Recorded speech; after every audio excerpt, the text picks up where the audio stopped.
కర్నూలు జిల్లాలో దేవరగట్టు బన్నీ ఉత్సవంలో హింస, 2 మృతి, 70 మందికి పైగా గాయాలు, 4 పరిస్థితి విషమం. దేవరగట్టులో రక్తపాతాన్ని నియంత్రించడంలో అధికారులు విఫలమయ్యారు అనేది ఒక సమాచారం. అయితే అధికారులు వాళ్ళ శాయశక్తులా చేశారని కూడా నిన్న వార్తలు వచ్చాయి. ప్రతి ఇంటికి వెళ్ళి సోదాలు చేయటం, కార్డనింగ్ ఇవన్నీ చేసినప్పటికి కూడా ఇవాళ నమ్మకం పోలీసులకు తొలగ్గని ఆటవిక సంప్రదాయం. మాలమల్లేశ్వర విగ్రహమూర్తులను దేవరగట్టులో యథాస్థానంలో చేర్చడంతో ముగిసిన కర్రల సమరం. ఇది ప్రతి ఏటా ఎంతో కొంతమంది దీనికి చనిపోతున్నారు. అయినా కూడా వాళ్ళు ఆ నమ్మకంతో అట్లాగే జరుపుతున్నారు.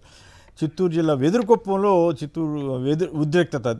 దేవళంపేటలోని అంబేద్కర్ విగ్రహాన్ని నిప్పుపెట్టిన దుండగులు, ఆయన ఎవరో టీడీపీ నేత అనుచరులే నిప్పుపెట్టారని ఆందోళన. నిందితులను శిక్షించాలని రోడ్డుపై బైఠాయించిన దళితులు.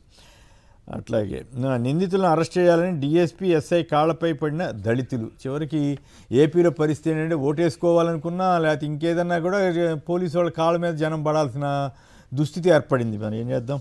ఒడిశాలో గోపాల్పూర్ వద్ద తీరం దాటిన తీవ్ర వాయుగుండం వాయువ్య దిశగా కదిలి బలహీనపడుతున్నట్లు విశాఖ కేంద్రం వెల్లడి. తీవ్ర వాయుగుండం తీరం దాటినా ప్రభావం ఉంటుందన్న అధికారులు. నేడు ఉత్తర కోస్తా జిల్లాలకు భారీ వర్ష సూచన. శ్రీకాకుళం, పార్వతీపురం, విజయనగరం జిల్లాలకు రెడ్ అలర్ట్.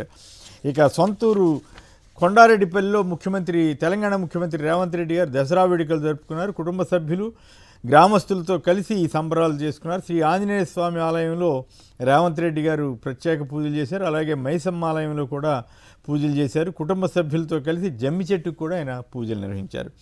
ఇక కడప జిల్లాకు సంబంధించి ఒక వార్త ఏంటంటే టీడీపీ అధ్యక్షుడు శ్రీనివాసులరెడ్డి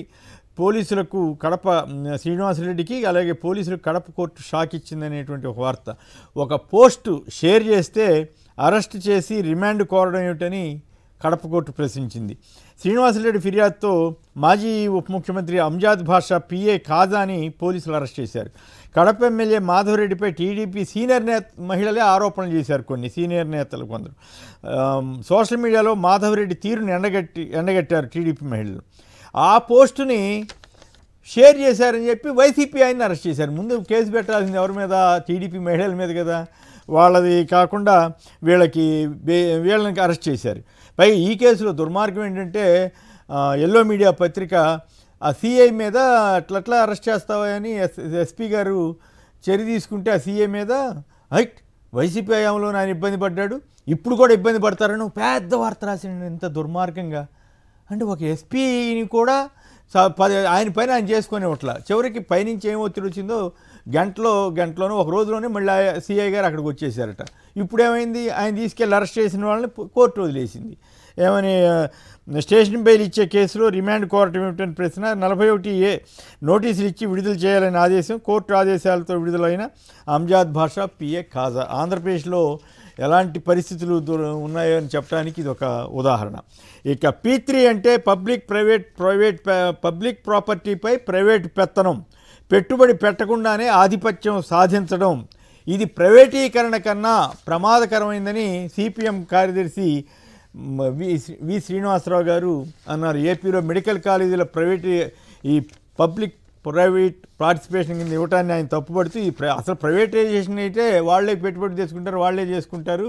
కానీ ఇది ప్రభుత్వ ఆస్తుల మీద వీళ్ళు మెడికల్ కాలేజీల మీద పెత్తనం చేసి 66 ఏళ్ళు ఎంజాయ్ చేయడానికి లేదా దాని మీద సంపాదించుకోవడానికని ఆయన చెప్తా ఉన్నారు.